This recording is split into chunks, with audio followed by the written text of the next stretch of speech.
தேவனே நான் ஓமதண்டையில்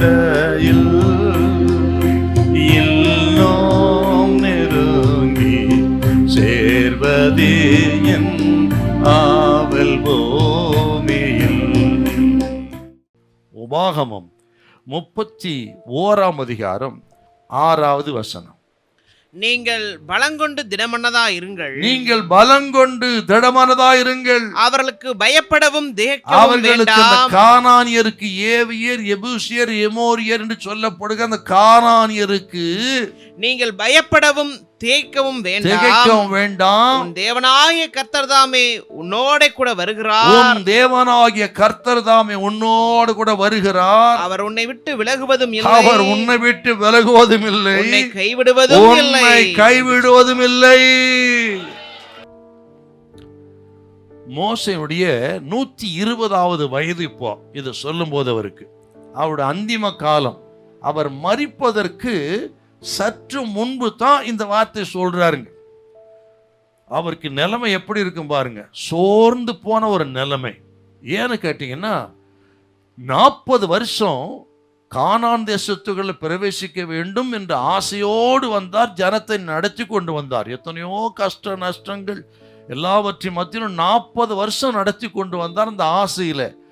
ஆனால் என்னாகும் 20ஆம் அதிகாரத்தில் வரும் பொழுது கண்மலையை பார்த்து பேசுங்கள் என்று சொன்ன அடித்து விட்டா. அதன் விளைவு அங்க சொல்லிட்டார், நீ கானானுக்குள்ள பிரவேசிப்பதில்லை அப்படின்னு சொல்லிட்டாருங்க.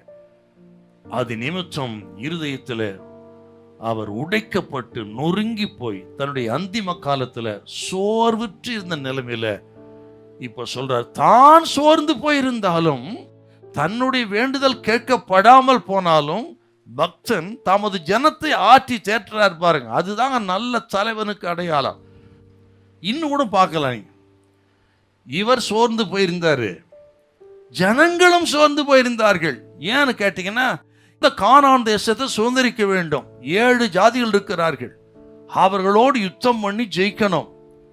யோசுவா புதிய தலைவர், தலைமைத்துவத்தில் அனுபவம் இல்லை. ஆகவே இனி என்னாகுமோ என்ற கவலை. மோசே மரிக்க போறார்னு உடனே ஜனங்கள் சோர்ந்து போயிருந்தார்கள்.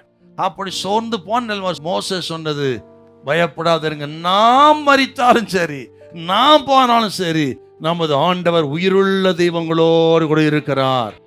அவர் உங்களை நடத்துவார். நான் அல்ல, கர்த்தரே உங்களை நடத்துவார். அநேக நேரங்களிலே சில மனிதர்களை நம்பி அவர் உதவி செய்வார், இவர் உதவி செய்வார், நடத்துவார் என்றெல்லாம் மலை போல நம்பிடுவான் சிலரை.